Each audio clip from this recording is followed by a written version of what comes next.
The Walter Reed National Military Medical Center smelled like antiseptic and power. Marble floors stretched down corridors lined with mahogany trim. Portraits of generals and surgeons hung on walls like silent judges. The air carried weight, sterile but important. Every breath tasted like hierarchy. Clara Voss pushed a medication cart down the East Wing corridor, third floor, cardiology unit. Her scrubs were navy blue, crisp but worn at the cuffs. Her ID badge read, RN. Float pool. No unit, no title. Just another set of hands.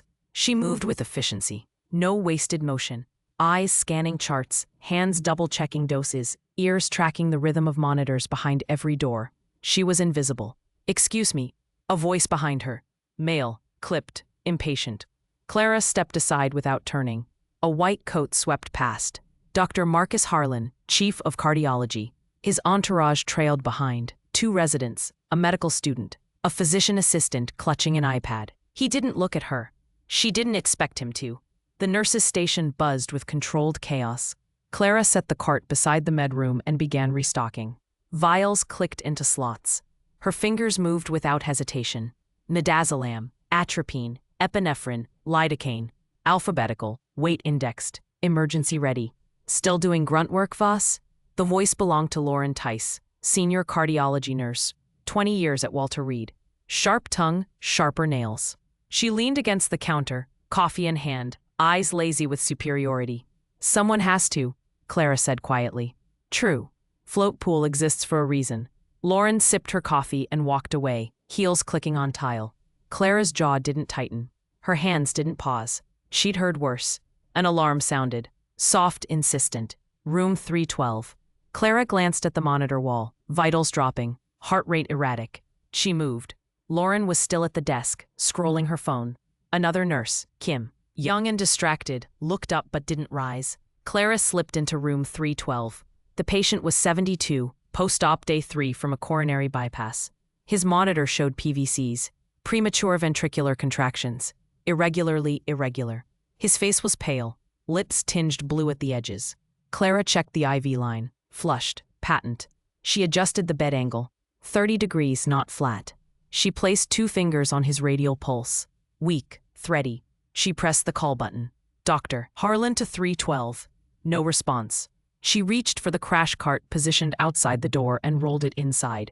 Opened the top drawer. Checked the defibrillator pads. Prepped an amiodarone syringe. Then she waited. 60 seconds later, Dr. Harlan arrived, residents in tow. What's the issue? His tone was bored. PVCs, hypotensive, poor perfusion. He's trending toward VTAC. Harlan glanced at the monitor. He's stable. He won't be in 3 minutes. Arlen's eyes flicked to her briefly. Irritation, not interest. We'll monitor. Page me if it changes. He turned to leave. Clara stepped forward and administered the amiodarone. Harlan stopped. Did I order that? No. Then don't. The monitor beeped, once, twice. The patient's rhythm corrected. Heart rate stabilized at 78. Color returned to his lips. Harlan stared at the screen, then at Clara.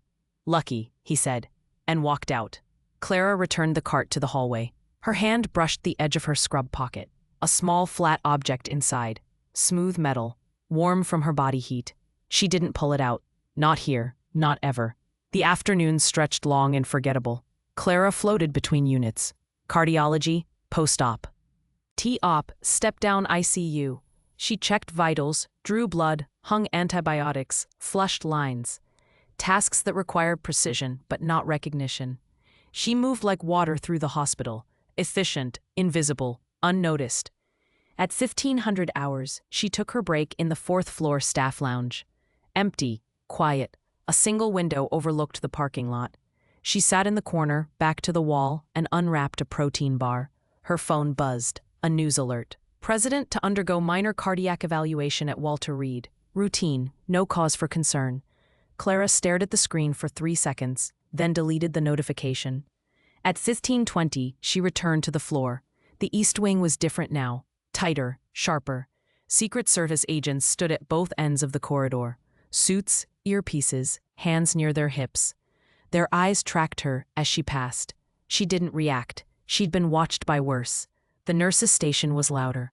Lauren and two other nurses clustered near the desk, whispering excitedly. Did you hear? POTUS is coming in tonight. Full detail. FBI, NSA, whole circus.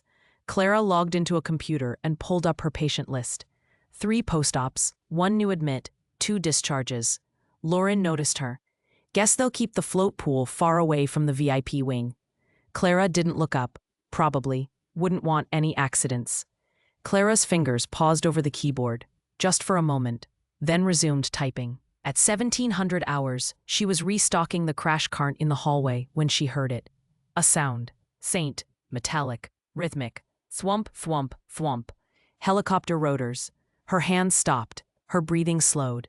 The sound grew louder, closer, until it vibrated through the walls. Then it stopped. Silence, heavy and absolute. Clara's hand moved instinctively to her pocket. The metal object inside. Her vision blurred at the edges. Nurse Voss? Clara blinked. Kim stood beside her, holding a tablet. You okay? Clara's hand was still in her pocket. She pulled it out slowly. Fine. Dr. Harlan wants a pre-op check on the new admit. Room 318. Clara nodded, took the tablet. Kim hesitated. You looked, I don't know, far away. I'm here, Clara said, and walked toward room 318. But her hand stayed near her pocket, where the dog tag rested. CPTC, Voss, OPAS, U.S. Army, combat medic. Hidden, like everything else. Room 318 was quiet. The patient was a 56-year-old male, scheduled for an angioplasty in the morning. Stable, unremarkable. Clara ran through the checklist. Vitals, allergies, consent forms, pre-op labs. Everything in order. She finished the charting and stepped back into the hallway. The East Wing hummed with a different energy now. Controlled tension. Agents stationed at intervals. Radios crackling softly. Clara returned to the nurse's station and began organizing discharge paperwork. Her movements were automatic. Muscle memory carrying her through tasks she'd done 1,000 times. But her mind was elsewhere. The sound of the helicopter had triggered something. A door she'd kept locked for 4 years, now rattling on its hinges. She focused on the paperwork. Signatures, timestamps, insurance codes. It didn't help. The sound kept echoing in her head. Thwump, thwump, thwump. Her hand drifted to her pocket again. Felt the outline of the dog tag through the fabric. She pulled it out, just for a moment, just to hold. The metal was warm. The engraving worn, but still legible under her thumb. Kandahar, 2013, night. The Black Hawk touched down hard, dust everywhere, rotors screaming. She jumped. Pad out, med bag slung across her chest, rifle slung across her back. Move, move, move! Gunfire in the distance, explosions lighting the horizon. She ran toward the makeshift aid station, a tent, barely standing, lit by a single surgical lamp. Inside, 3 soldiers. 2 unconscious, 1 screaming. She dropped to her knees beside the screaming one, 19 years old, shrapnel in his abdomen, blood pooling beneath him. Stay with me, she said, her voice calm, her hands fast. She packed the wound, started an IV, pushed morphine. A rotor spun up again outside. We're leaving in 2 minutes. She didn't look up. He's not stable. 2 minutes, Lieutenant. She kept working, hands moving through blood and tissue, clamping, packing, praying. 1 minute. His pulse was thready, pressure dropping. 30 seconds. She grabbed the stretcher. Started moving. The medic at the door grabbed the other end. They ran. Dust storm hit as they reached the bird. She couldn't see, couldn't breathe, just held onto the stretcher and pushed forward. They loaded him, strapped him down. The Black Hawk lifted. She worked on him the entire flight. 17 minutes. Hands covered in blood, face covered in dust. He lived. That time. Voss? Clara blinked. Lauren stood in front of her, arms crossed. You've been staring at that paper for 3 minutes. Clara looked down, the discharge form in her hand, unsigned. Sorry, Clara said. She signed it quickly. You sure you're okay? Fine. Lauren studied her for a moment, then shrugged and walked away. Clara put the dog tag back in her pocket. She finished the discharge paperwork, filed it, checked the medication cart one more time. Every vial in place, every drawer organized. Control. She needed control. At 18:30, she took her dinner break. A cafeteria was nearly empty. She bought a salad she didn't want and sat at a table in the corner. Back to the wall, Always back to the wall. She ate mechanically, fork to mouth, chew, swallow, repeat. Her phone buzzed. A text from an unknown number. Captain Voss. We need to talk. Agent Drummond, SBI. Clara stared at the screen, then deleted the message. She finished her salad, threw away the container, walked back to the third floor. The East Wing was even tighter now. More agents, more suits. A command post had been set up near the VIP suite. Laptops, radios, a portable security screen. Clara walked past without looking. She returned to the nurse's station and pulled up her patient list. 2 discharges complete. 1 post-op stable. 3 pre-ops awaiting morning procedures. Routine, normal, safe. Her hand went to her pocket again. The dog tag was still there. She thought about the boy from Kandahar, 19 years old, shrapnel in his belly. She wondered if he was still alive. She wondered if he remembered her. Probably not. She'd saved dozens of soldiers, maybe hundreds. Their faces blurred together now, a sea of blood and pain and fear. She remembered their injuries more than their faces. Sucking chest wound, traumatic amputation, arterial bleed, tension pneumothorax. Technical terms, clinical language. It was easier that way. Kim approached the desk. Hey Voss, Dr. Harlan wants a post-op check on room 315. Patients complaining of chest pain. Clara stood immediately. How long? Started about 10 minutes ago. Why didn't you call me sooner? Kim looked flustered. I thought it was just anxiety. Post-op nerves. Clara was already moving. Room 315. Male, 64. Post-op day 1 from a triple bypass. She entered the room. The patient. Patient was sitting upright, clutching his chest. His face was pale, sweating. Clara checked the monitor. Heart rate elevated. Rhythm regular but fast. Blood pressure slightly low. She placed her hand on his wrist. Pulse strong. Tell me about the pain, she said. It's tight, like pressure, right here. He pressed his sternum. Clara listened to his lungs. Clear bilaterally. She checked his surgical site. No bleeding, no swelling. She grabbed the stethoscope and listened to his heart. Regular rhythm, no murmurs. But something was wrong. She checked his oxygen saturation. 94%. Not critical, but lower than it should be. She increased his oxygen flow, then paged Dr. Harlan. He arrived 5 minutes later. What's the issue? Chest pain, post-op day 1. Vitals stable, but I'm concerned about a possible PE. Harlan checked the monitor. His oxygen is fine. It was 94. I increased the flow. That's within normal range, for a healthy adult. Not for a post-op cardiac patient. Harlan's jaw tightened. I'll order a chest x-ray. I think we need a CT angiography. That's excessive. Clara looked at him. Sir, he has all the risk factors. Post-op immobility, cardiac surgery, elevated D-dimer from the procedure. If he's throwing clots, we need to know now. Harlan stared at her, then at the patient, then back at her. Fine. Order the CT. Clara nodded and left the room. 2 hours later, the CT came back. Pulmonary embolism. Small. But present. Dr. Harlan started the patient on anticoagulation therapy immediately. The patient stabilized. Harlan found Clara at the nurse's station. He didn't say anything for a moment. Then, good catch. Clara nodded. Harlan walked away. Lauren looked up from her computer. How do you do that? Do what? See things no one else sees. Clara didn't answer. She just returned to her work. But her hand found her pocket again, and the dog tag underneath. Still warm. Still hidden. The overhead speakers crackled at 2100 hours. Code blue. VIP suite. Code blue. VIP suite. The world stopped, then erupted. Footsteps pounded down the corridor. Voices shouted. Radios squawked. Secret Service agents moved like shadows, fast and coordinated. Clara stepped into the hallway. Chaos. Dr. Harlan sprinted past, white coat flapping. 2 residents followed. A crash cart rolled at full speed, pushed by Kim, who looked pale and terrified. Clara didn't think. She ran. The VIP suite was at the end of the East Wing. Double doors. Reinforced. 2 agents stood outside, hands on weapons. Clear the hall. Clara slowed but didn't stop. Ma'am, step back. I'm a nurse. Step back. Dr. Harlan shoved through the doors. Clara slipped in behind him before the agents could react. Inside, controlled pandemonium. The President of the United States lay on the bed, unconscious. His face was gray, his chest still. Dr. Raymond Collier, the President's personal physician, stood at the bedside, hands hovering uselessly. He was fine, talking. Then he just, V-fib, someone shouted. The monitor screamed. A flat, erratic line.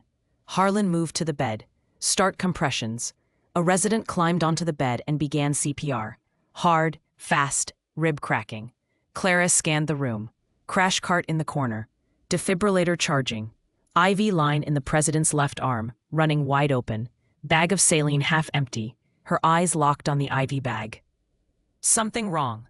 She moved closer. Charge to 200. The defibrillator whined. Clear. The President's body arched. The monitor spiked. Then flatlined again. Resume compressions. Sessions. Harlan's voice was sharp, but his hands were shaking. Dr. Collier stood frozen. This shouldn't be happening. He was stable. Clara reached the IV pole. She tilted the saline bag toward the light. Sediment. Faint. Almost invisible. But there. Stop the IV, she said. No one heard her. Charge to 300. Stop the IV. Clara's voice cut through the noise. Harlan turned. What? Stop the infusion. Now. We're in the middle of a code. Clara reached past him and clamped the IV line shut, then ripped the bag off the pole. What the hell are you doing? Harlan's face flushed red. Clara held the bag up to the light. Look. Harlan squinted, saw nothing. There's nothing. Particulate contamination. Microemboli. They're in his pulmonary system. Dr. Collier stared. That's impossible. That bag was sealed. It's compromised. Clara's voice was flat. Certain. She turned to the crash cart. Pulled out a syringe. Drew up 40 milligrams of furosemide. What are you? She administered it IV push through the proximal port. Then grabbed a second syringe. Nitroglycerin sublingual. You can't just... His lungs are clotting. Microemboli are blocking perfusion. We need to force a diuresis and vasodilate or he's dead in 2 minutes. Harlan opened his mouth. The monitor beeped. Once. Twice. A rhythm appeared. Slow. Irregular. Then stronger. The President gasped. His chest rose. His eyes fluttered. Sinus rhythm, the resident whispered. The room went silent. Clara stepped back. Dr. Collier stared at the monitor, then at Clara. How did you? Bag needs to go to the lab, Clara said quietly, and check the entire IV supply chain, tonight. She turned and walked toward the door.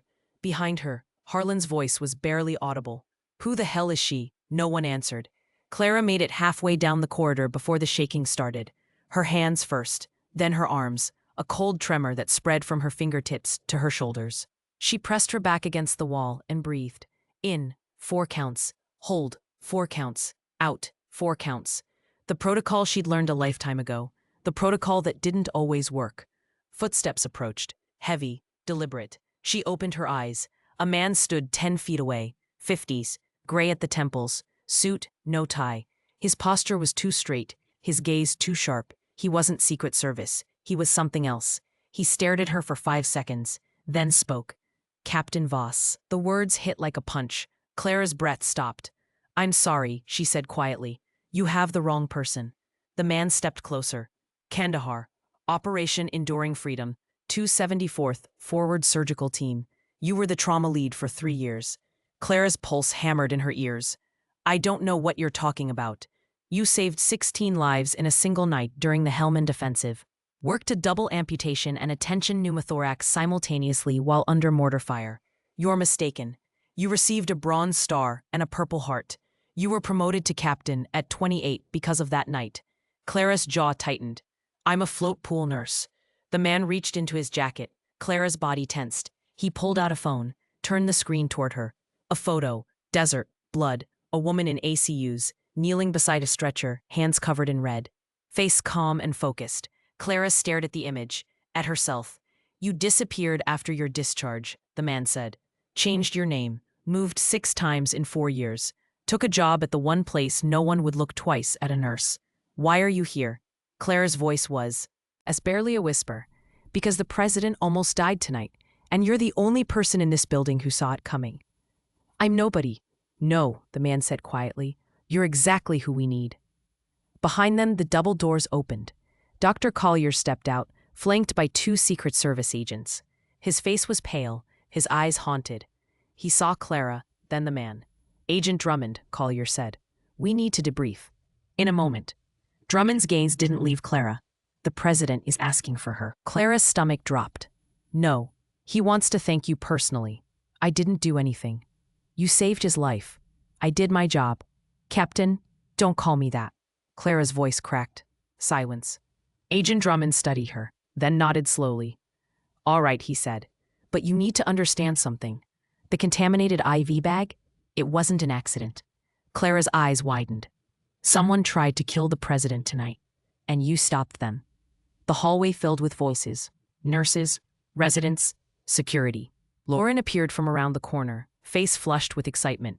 She saw Clara, saw Drummond, saw the agents. What's going on? Drummond turned to her. Who are you? Lauren Tice, senior cardiology nurse. How long have you worked with Nurse Voss? Worked with her? Lauren laughed. I don't work with Float Pool. I supervise them. Do you know her background? She's nobody, She's a decorated combat medic, Drummond said flatly. 3 tours, 16 commendations. She's saved more lives in a war zone than most surgeons save in a career. Lauren's mouth opened. Nothing came out. Lauren's face went white. She opened her mouth, closed it, opened it again. 3 tours? She whispered. No one answered. Lauren looked at Clara, really looked at her, for the first time, and saw someone completely different. Drummond looked back at Clara. The president wants to meet you. That's not a request. Clara closed her eyes, breathed, opened them. Okay. They walked back toward the VIP suite. Behind them, whispers spread like wildfire. Did you hear? Combat medic. 3 tours. She saved the president. Clara didn't look back. Her hand found her pocket. The dog tag was still there. Hidden, but not for long. The VIP suite was quieter now. The president sat upright in bed, oxygen cannula in place, color returning to his face. Dr. Collier hovered nearby, checking monitors, adjusting IV flow rates. Agent Drummond opened the door. Mr. President, this is Nurse Clara Voss. Clara stepped inside. The president's eyes locked onto hers, sharp, intelligent, grateful. Come here, he said. His voice was hoarse but steady. Clara approached the bed. They tell me you saved my life. You had a cardiac event. The team stabilized you. Don't do that. The president's tone was gentle but firm. I've been briefed. You identified contamination no one else saw. You acted when others hesitated. You made a call that went against protocol. It was the right call. It was. The president extended his hand. Thank you. Clara shook it. His grip was warm, firm, human. Agent Drummond tells me you were Army. Clara's chest tightened. A long time ago. How long? 4 years since discharge. Why'd you leave? Clara didn't answer. The president studied her, then nodded. Understood. He released her hand. We're going to need you for the next 48 hours, until we know what happened and who's responsible. I'm just a nurse. You're a lot more than that. Before Clara could respond, the overhead speakers crackled. Code Blue, ICU. Code Blue, ICU. Dr. Collier's head snapped up. That's the cardiac ICU. Agent Jemin's radio squawked. A voice, frantic. We have 2 patients crashing, same symptoms, VFib, unresponsive. Collier's face went white. It's happening again. Drummond turned to Clara. Can you? Go. The president's voice cut through. Now. Clara ran. The ICU was chaos. 2 rooms, 2 codes. Both beds surrounded by doctors, nurses, residents. Clara scanned both scenes. Room 1, 74-year-old male, post-cab, VFib, compressions in progress. Room 2, 62-year-old female, valve replacement, same rhythm, same presentation. Clara's eyes went to the IV poles. Both patients, same saline bags, same lot number. Stop the IVs, Clara shouted. No one heard her. She shoved through the crowd in room 1, grabbed the IV line, clamped it. What are you? Check the bag, now. A resident held it up, squinted. I don't see. Look closer. He tilted it toward the light. His face went pale. Oh my God. Clara turned to room 2, did the same, clamped the line, pulled the bag. Someone get these to the lab, and pull every IV bag from this lot. Hospital-wide, right now. Dr. Harlan appeared in the doorway. Nurse Voss, you can't just. She's right. Dr. Collier pushed past him, breathless. It's a mass contamination event. Possible sabotage. Harlan stared. Sabotage? The president was targeted. These patients are collateral. Harlan's face drained of color. Clara turned to the crash cart. I need furosemide and nitroglycerin for both patients. Now. You're not authorized. Do it. Harlan hesitated. Then a new voice cut through the chaos. Do what she says. Everyone turned. A man stood in the ICU entrance, 60 years old, gray buzz cut, uniform, army dress blues, stars on his shoulders. Major General William Cord, Surgeon General of the United States Army. He walked into the room with the authority of a man who'd commanded field hospitals under fire. His eyes found Clara, and held. Captain Voss. Clara froze. Cord's voice was quiet. Steady. I didn't believe it when they told me. But here you are. I'm not, you are. Cord stepped closer. I read your file. I signed your discharge papers. I also signed your commendations. He turned to Harlan. This woman has more combat medical experience than anyone in this building. If she gives an order, you follow it. Understood? Harlan nodded mutely. Cord looked back at Clara. What do you need? Clara's throat tightened. Then she spoke. Clear the hall. Pull every IV bag in the hospital. Test them all. And get me a direct line to the FBI. Done. Cord pulled out his phone, barked orders. Within 60 seconds, the ICU was locked down. Within 5 minutes, every IV bag in Walter Reed was quarantined. Clara worked both rooms, stabilized both patients, corrected their rhythms, saved their lives. When the monitors finally beeped steady and strong, she stepped back. Her hands were shaking again. Cord stood beside her. You did good, Captain. I'm not a captain anymore. You are to me. Clara looked at him. Why are you here? Because the president asked for the best, and you're it. I'm nobody. No, Cord said quietly. You're a soldier who never stopped serving. Behind them, the ICU staff stood in silence. Lauren, Harlan, Kim, the residents, the techs, all of them staring, not with contempt, with awe. Cord gestured toward the hallway. We need to debrief, now. Clara followed him out of the ICU. As they walked, Cord spoke quietly. Agent Drummond is coordinating with the FBI. They're tracing the supply chain. Initial reports suggest deliberate tampering. How many bags? Over 200, distributed to 6 hospitals, targeted locations. Clara's stomach turned. How many patients? 4 confirmed deaths before you identified the problem. 16 critical. You stopped it from becoming a mass casualty event. Clara stopped walking. I didn't stop anything. I just did my job. Your job saved lives tonight. Like it did in Kandahar. And Helmand. And Kabul. Clara closed her eyes. That was a long time ago. Why'd you leave, Captain? I'm not. Why'd you leave? Clara's hands clenched. Because I got tired of watching people die. You saved more than you lost. It didn't feel like it. Cord pulled out a chair in a nearby conference room. Sat down. I read your after-action reports. All of them. I know what you went through. Clara didn't look at him. Operation Iron Storm. You were the trauma lead when the medevac came in. 19 casualties. 8 KIA. 11 critical. Clara's breathing quickened. You worked for 16 hours straight. No breaks. No sleep. You saved 7 of those 11. 4 died. 7 lived. 4 died. Her voice cracked. Cord's tone softened. You carried those deaths with you. I understand that, but you can't let them erase the lives you saved. Clara looked up. Her eyes were wet. I didn't want to do it anymore. I didn't want to be the one who decided who lived and who died. So you became a float pool nurse. I became nobody. You became invisible, Cord said gently. Because being invisible meant you didn't have to feel responsible anymore. Clara's throat closed. But tonight, Cord continued, you couldn't stay invisible. Because that's not who you are. You don't know who I am. Yes, I do. Cord's voice was firm.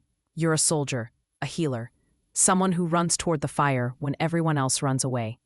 Clara wiped her eyes. I'm tired of running toward the fire. I know. Cord stood. But the fire keeps finding you anyway. Agent Drummond entered the conference room. His face was grim. We have a problem, he said. Cord turned. What kind of problem? The contamination wasn't limited to Walter Reed. We've confirmed cases at Johns Hopkins, Mayo Clinic, and 3 other facilities. The bags were distributed systematically. This was coordinated. Clara stood. How many patients total? 23 critical. 4 dead. The number would be higher if you hadn't identified the pattern. Drummond placed a tablet on the table, pulled up a map. Red dots marked hospital locations across the eastern seaboard. The FDA traced the lot numbers back to a distribution facility in Maryland. Security footage shows tampering during the night shift 3 days ago. Who had access? Cord asked. Drummond pulled up a photo. 3 individuals, 2 warehouse workers and a shift supervisor. All 3 have connections to a domestic extremist group. Anti-government, anti-establishment. Clara stared at the map. They wanted to destabilize the medical system. Exactly. Target high-profile patients. Create fear.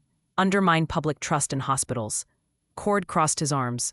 The president was the primary target. Yes, the others were collateral, designed to spread panic. Clara's jaw tightened. Have they been apprehended? 2 are in custody. The 3rd is missing. We have alerts out nationwide. Before Cord could respond, Drummond's radio crackled. Sir, we have movement at the loading dock.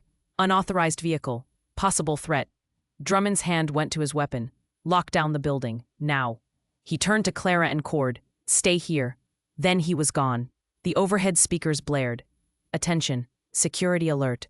All personnel shelter in. In place. This is not a drill. Clara moved to the door. Cord blocked her path. Captain, you need to stay put. People might be hurt. That's what the security team is for. I'm not hiding in a conference room while... You're a target now. You stopped their operation. They know who you are. Clara stared at him. I didn't ask to be a target. You didn't ask to save the president either. But you did it anyway. Gunfire echoed in the distance. 3 sharp cracks. Then silence. Clara's body went rigid. Cord reached for his radio. Report.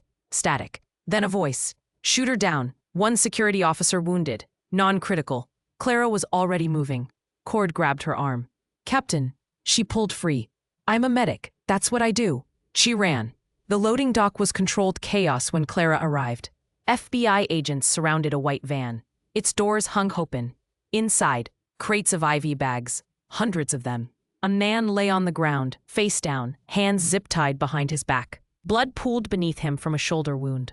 20 feet away, a security officer sat against the wall, holding his leg. His face was pale, his pant leg dark with blood. Clara dropped to her knees beside him. Let me see. The officer moved his hand. Blood welled from his thigh, through and through, above the knee. Clara pressed her palm against the wound. Applied pressure. Someone get me gauze and a tourniquet. Now. An agent ran toward the medical supply station. Clara kept pressure on the wound. Looked at the officer. What's your name? Mike. Okay, Mike. You're going to be fine. The bullet missed your femoral artery. You're lucky. Doesn't feel lucky. Trust me. I've seen worse. The agent returned with supplies. Clara packed the wound with gauze. Applied a pressure bandage. Checked his distal pulse. Strong. Good perfusion. You need imaging to confirm there's no bone involvement. But you're stable. Mike nodded. His color was returning. Clara stood and turned toward the suspect. He was conscious now, groaning. Blood soaked his shoulder. She walked over. An FBI agent stepped in front of her. Ma'am, step back. I'm a nurse. He's bleeding out. He just tried to kill federal officers, and I don't let people die. Move. The agent hesitated, then stepped aside. Clara knelt beside the suspect. He was mid-30s. Thin. Eyes wild with pain and fear. She examined the wound. Shoulder. Clean entry and exit. No arterial involvement. She packed it with gauze, applied pressure. The man hissed in pain. Why? Clara asked quietly. He stared at her. Why did you do this? His voice was hoarse. You wouldn't understand. Try me. The system is broken. Corrupt. People like him. He jerked his head toward the building. Don't deserve to live, while good people die because they can't afford care. So you poisoned IV bags? Killed innocent people? They weren't innocent. They were part of the machine. Clara's jaw tightened. You're wrong. Am I? Yes. She pressed harder on the wound. He winced. Because the people you killed, they were teachers, veterans, parents, people who worked their whole lives and just needed help. His eyes wavered. You didn't fight the system, Clara said. You became the worst part of it. She stood, nodded to the agent. He's stable. Get him out of here. The agents hauled him to his feet and led him away. Clara stood alone on the loading dock. Her hands were covered in blood again. Different blood. Different country, but the same feeling. Behind her, Cord's voice was quiet. You didn't have to help him. Yes, I did. Why? Because that's the oath I took. I don't get to. To choose who lives and who dies based on what they've done. Cord stepped beside her. Not everyone would make that choice. Then not everyone should be a medic. Cord studied her, then nodded slowly. The president wants you on his medical team, temporarily, until we resolve the threat. Clara shook her head. No, it's not a request. I don't care. I'm not qualified. You're the most qualified person in this building. I'm a nurse. You're a captain, Cord said. And whether you like it or not, you're exactly what we need.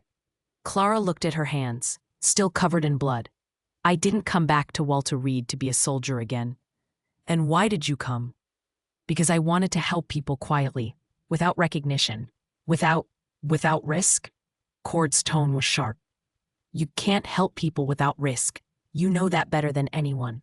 Clara looked at him, then at the loading dock, the blood, the suspect being loaded into a vehicle, the officer being treated by paramedics. I can't go back to that life. We're not asking you to, Cord said. We're asking you to be who you've always been. Just for a little while longer. Clara's hand went to her pocket, felt the dog tag. She pulled it out, held it in her palm. The metal was warm, worn, the engraving barely visible. CPT Voss. She stared at it for a long time, then put it around her neck. For the first time in 4 years. Okay, she whispered. I'll do it. Cord placed a hand on her shoulder. Welcome back, Captain. Clara looked at the dog tag resting against her chest. Visible now, no longer hidden. She took a breath and walked back inside. The president's suite was quiet when Clara returned. Agent Drummond stood outside the door. He nodded as she approached. He's been asking for you. Clara hesitated. I'm not sure what to say. You don't have to say anything. Just let him thank you. Drummond opened the door. The president sat in a chair by the window, no longer in the hospital bed. Dressed in casual clothes, he looked tired but alert. Captain Voss, he said, come in.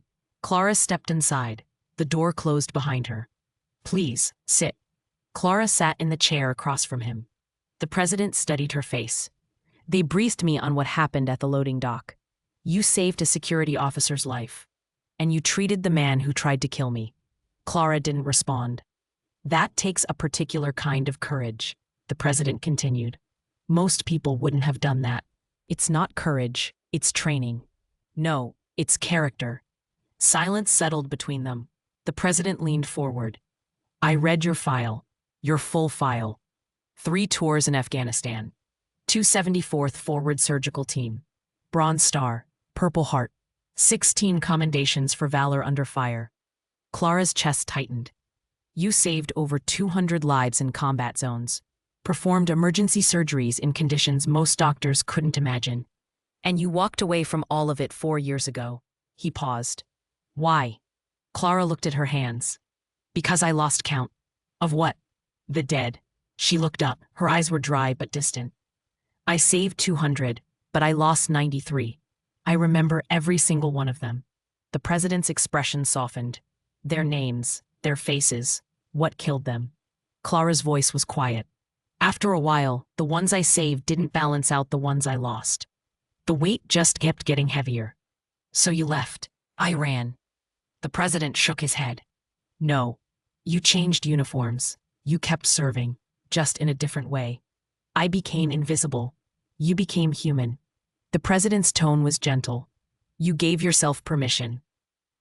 On to grieve, to heal. That's not running. That's surviving. Clara's throat tightened. But tonight the president continued. You couldn't stay invisible, because when people needed you, you couldn't walk away. I didn't have a choice. You always have a choice. You chose to act. You chose to save lives, even when it meant exposing yourself. He stood and walked to the window. I'm alive because you made that choice. So are 23 other people across 6 hospitals. Clara stood as well. I just did what anyone would do. No. The president turned to face her. Most people would have hesitated, questioned themselves, waited for someone else to take responsibility. You didn't. He extended his hand. Thank you, Captain Voss. Clara shook his hand. I'm assigning you to my medical team, the president said, temporarily, until this threat is fully resolved. Sir, I'm not. You're the only person I trust right now. The only person who saw what no one else could see. He released her hand. I need you, Captain. The country needs you. Clara looked at the dog tag around her neck. Visible now, undeniable. How long? As long as it takes. Clara nodded slowly. Okay. The door opened. General Cord entered, followed by Agent Drummond. We have updates, Drummond said. All 3 suspects are in custody. The distribution facility has been secured. The FDA is conducting a full recall of all affected lots. How many bags total? The president asked. 237. All have been accounted for and quarantined. Casualties? 4 deaths. 23 critical patients, all stabilized. No new cases in the last 6 hours. The president exhaled. What's the prognosis for the 23? Drummond looked at Clara. She spoke. 17 are stable and improving. 4 remain critical but responsive. 2 are on ventilators, but expected to recover. Because of you, Cord added. Clara shook her head. Because of the teams treating them. You identified the contamination, Cord said. You created the protocol. You trained the staff at 3 hospitals via teleconference in the last 4 hours. Clara blinked. I was just helping. You saved lives across state lines without leaving this building, Drummond said. That's not just helping. That's leadership. The president sat back down. Captain Voss, I want to make a public statement. Acknowledge what you did. Give people a hero to believe in during a frightening time. Clara's stomach dropped. No. No. Sir, with respect, I don't want to be a hero. I just want to do my job. Your job saved my life. Then let that be enough. The president studied her. You really don't want recognition. I want to go back to being invisible. That's not possible anymore, Drummond said quietly. Your name is already circulating. Media outlets are asking questions. By morning, your face will be on every news network. Clara closed her eyes. I'm sorry, Captain, the president said, but you can't unring this bell. The world knows who you are now. Clara opened her eyes. Then I need to leave Walter Reed. Why? Cord asked. Because if I stay, I become a symbol, a story. I stop being useful and start being a distraction. Where would you go? The president asked. I don't know. Somewhere quiet. Somewhere I can work without cameras following me. The president exchanged a glance with Cord. What if we gave you a position where you could do exactly that? Clara frowned. What kind of position? Civilian medical consultant, Cord said. You'd train military medics and civilian emergency staff in advanced trauma care. No deployments, no combat, just teaching. Where? Fort Sam Houston, San Antonio. Medical training facility. Low profile, high impact. Clara considered. No media? We'll make sure of it, the president said. But there's a condition. Clara waited. You agree to remain on call. If something like tonight happens again, if we need your expertise, you come back. For how long? 2 years. After that, you're free to disappear if you want. Clara looked at the 3 men, at their faces, at the sincerity in their eyes. She thought of Kandahar, of Helmand, of 19-year-old soldiers bleeding out in the dust. She thought of the president lying in that bed, of the security officer on the loading dock, of the 23 patients in hospitals across the country. She thought of the weight she'd carried for 4 years, and realized it wasn't gone. It never would be. But maybe she didn't have to carry it alone. Okay, she said. 2 years. The president stood and shook her hand. Thank you, Captain. Clara nodded. Cord stepped forward. You'll start at Fort Sam in 2 weeks. That gives us time to prepare the facility and finalize your curriculum. What will I be teaching? Everything you know. Combat trauma care, mass casualty protocols, contamination recognition, decision-making under pressure. Clara almost smiled. That's a lot. You've lived it all. Now you pass it on. Drummond cleared his throat. Captain, there's one more thing. Clara turned.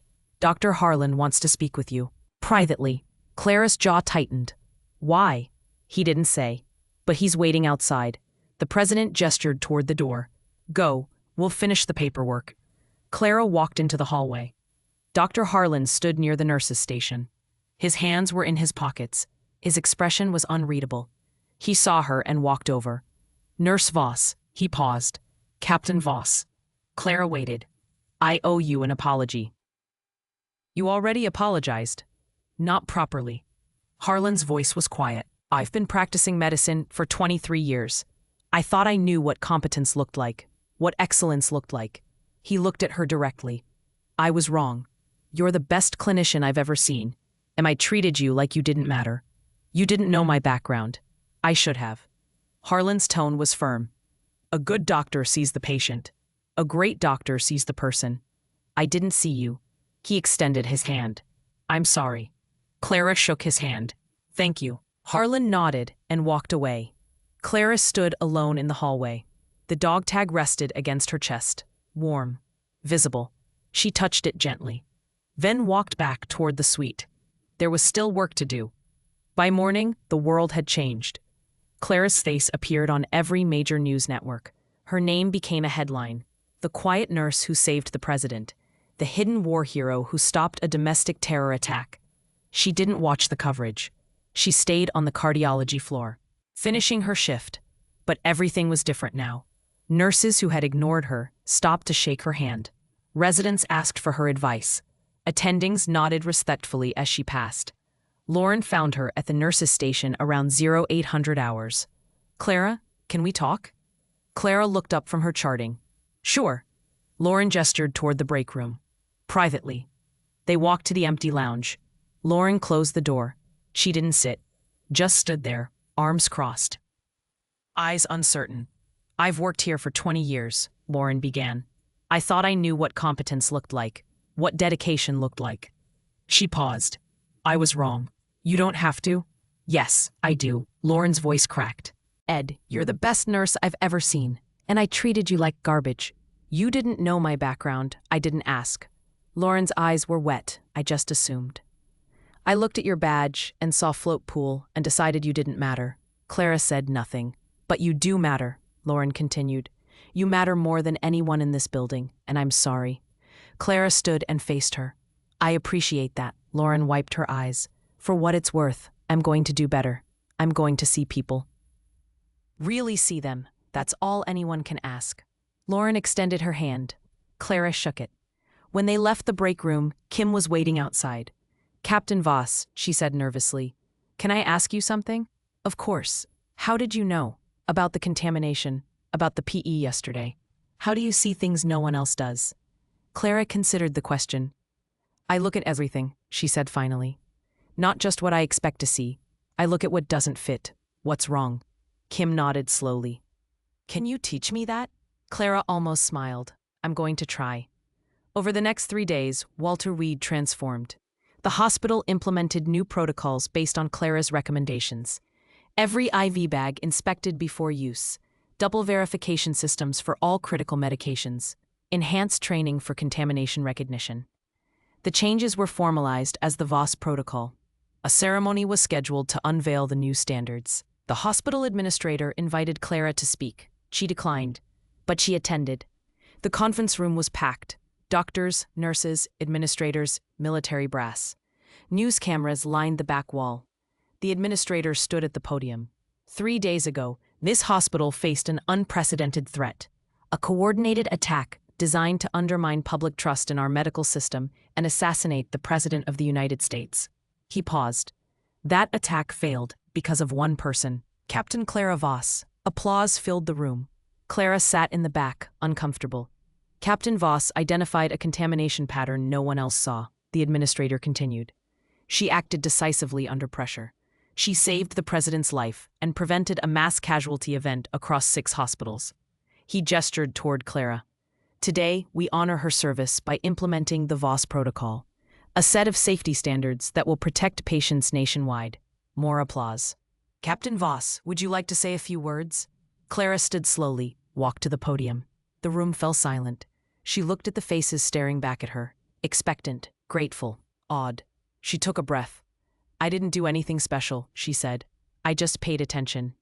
I looked at what was in front of me and asked if it made sense. She paused. Every person in this room can do that. Every nurse, every doctor, every tech. You don't need medals or military training. You just need to care enough to look closely. She glanced at the cameras. The Voss Protocol isn't about me. It's about creating a system where everyone is empowered to speak up when something doesn't feel right. Where questioning is encouraged, not punished. She looked back at the audience. That's how we save lives, not through heroes, through teamwork, through vigilance, through refusing to accept that something is fine when it isn't. She stepped back from the podium. The room erupted in applause. Clara walked out before it ended. Later that afternoon, Dr. Collier found her in the ICU. Captain Voss. Clara turned. Dr. Collier, I wanted to thank you, personally. You already did. Collier shook his head. Not properly. You saved the president's life, my patient, my responsibility. And I froze. You were in shock. It happens. It shouldn't. Not to me. Clara studied him. You're a good doctor. One moment doesn't define you. Collier's expression softened. I've requested your consultation on 3 upcoming cases, high-risk patients. I want to learn from you. Clara nodded. I'm happy to help. Collier extended his hand. Thank you, Captain. They shook as Collier walked away. Clara felt the weight on her chest lighten slightly. Not gone, but shared. 3 weeks later, Clara submitted her resignation from the float pool. She met with the hospital administrator in his office. He wasn't surprised. Fort Sam Houston, he said. I heard. Yes, sir. You'll do great work there. I hope so. The administrator leaned back in his chair. You know, when you started here, I barely noticed you. Just another float pool nurse. Clara said nothing. Now you're the most recognized medical professional in the country. That must feel strange. It does. What will you do with it? Clara considered. Teach people to see what I see. So next time, they don't need me. The administrator smiled. That's exactly what a teacher should say. He stood and extended his hand. Good luck, Captain Voss. Clara shook it. Thank you. She walked out of Walter Reed for the last time as an employee. The sun was setting over the Potomac. The sky burned orange and gold. Clara stood on the front steps and looked back at the building. 4 years ago, she'd walked through those doors, hoping to disappear. Now, she was leaving, fully visible. She touched the dog tag around her neck. Still warm, still hers. She thought of the soldiers in Kandahar, the patients in the ICU, the president in his bed, the living and the dead. She carried them all. But now, she wasn't carrying them alone. Her phone buzzed. A message from General Cord. First class of medics arrives Monday. 50 students. They asked for you specifically. You ready? Clara smiled. Typed back. Always. She walked down the steps toward her car. Behind her, Walter Reed stood tall and bright against the evening sky. A place of healing. A place of learning. A place where one quiet nurse had refused to stay silent when it mattered most. Clara got in her car and drove away, toward Fort Sam Houston. Toward 50 students waiting to learn, toward a future where her past wasn't a burden, but a gift. She turned on the radio. Classical music filled the car. For the first time in 4 years, Clara felt something she'd almost forgotten. Peace. Not complete, not perfect, but real. She drove into the night, the dog tag resting against her heart. Visible, undeniable, hers. And she was ready to teach others to carry theirs with the same quiet strength. Because that's what soldiers do. They serve. They teach. They pass on what they've learned. So the next generation doesn't have to learn it alone. 2 years after the contamination incident, Fort Sam Houston, San Antonio, Texas. The trauma simulation lab was packed. 50 nurses, 20 medics, 10 residents, all of them watching Clara Voss lead a training exercise. Patient presents with blunt force trauma, hypotensive, unresponsive, Clara said. You have 2 minutes before he codes. What do you do? A young nurse stepped forward, checked airway, started compressions, pulled for blood. Clara watched, corrected, guided. Airway first, but check for obstruction. Don't assume it's clear. Feel for breath. Look for chest rise. The nurse adjusted, tilted the mannequin's head, swept the airway. Good. Now what's your pressure? 60/40. He's in shock. What kind? The nurse hesitated. Hypovolemic? Prove it. The nurse checked for bleeding, found the simulated wound, applied pressure. Clara nodded. Now you're thinking. Blood pressure isn't just a number, it's a symptom. Find the cause. When the exercise ended, the room erupted in applause. Clara smiled, a rare sight, but genuine. After the session, She walked through the facility, the same halls she'd walked 100 times over the past 2 years. But they felt different now. Familiar, comfortable, home. She passed the administrative offices. Photos lined the walls. Graduating classes, distinguished instructors, awards and commendations. A new photo had been added. Clara stopped in front of it.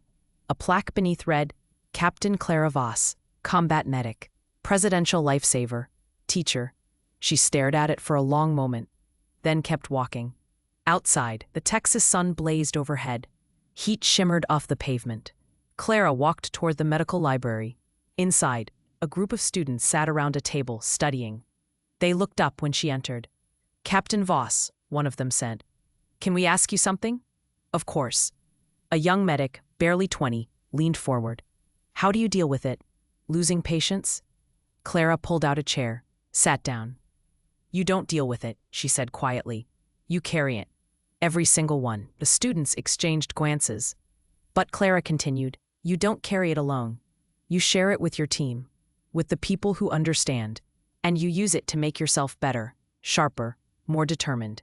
She looked at each of them. The ones you lose teach you how to save the next one. That's how you honor them. The young medic nodded slowly. Thank you, ma'am. Clara stood. Keep studying. Final exam is next week. She left the library and walked toward the parking lot. Her phone buzzed. A message from General Cord. New training contract approved. They want you to expand the program to 10 more facilities nationwide. Interested? Clara smiled, typed back, send me the details. She got in her car and drove toward her apartment. Small, quiet, nothing like the chaos of Walter Reed, but it was hers.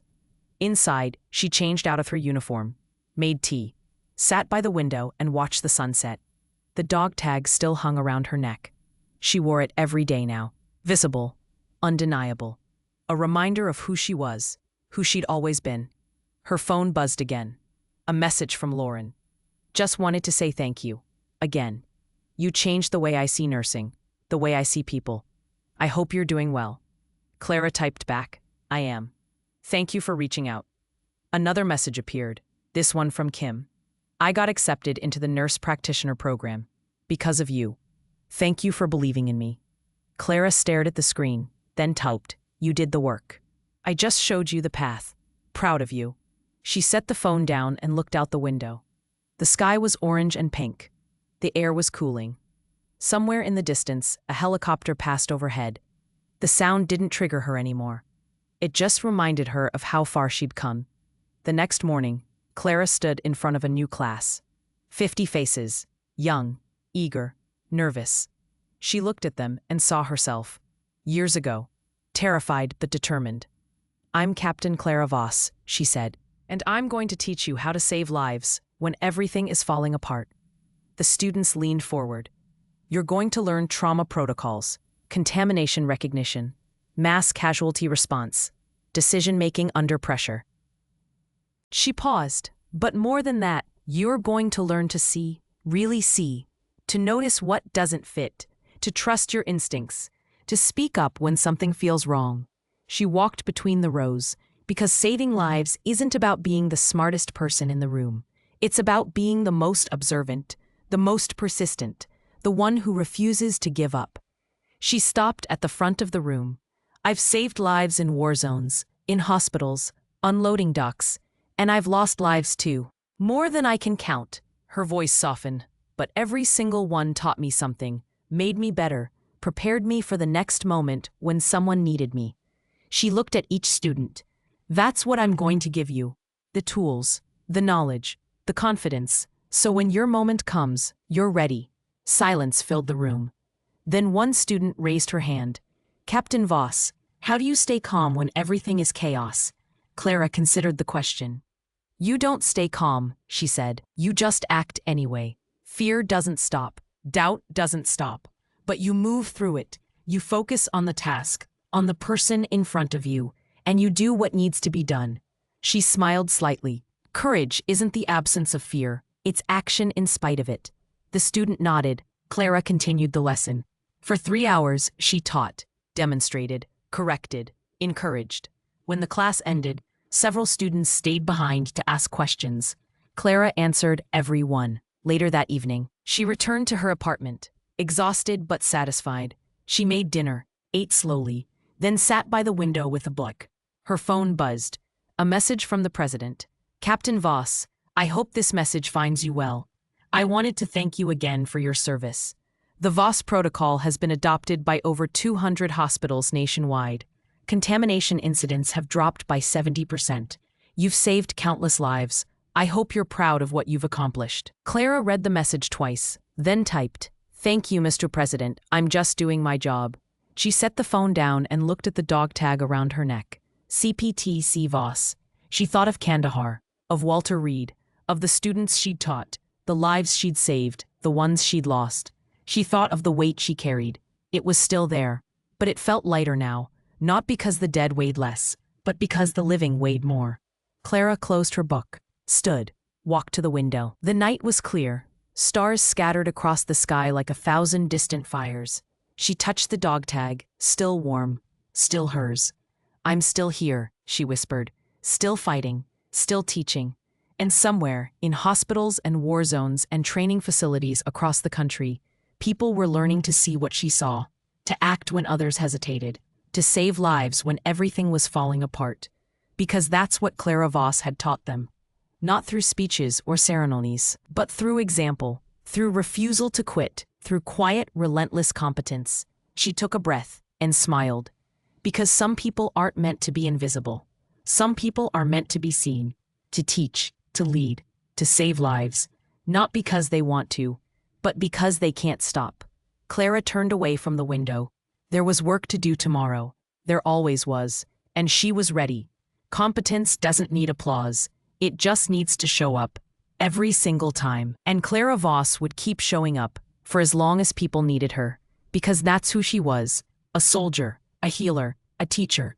And she would never stop serving.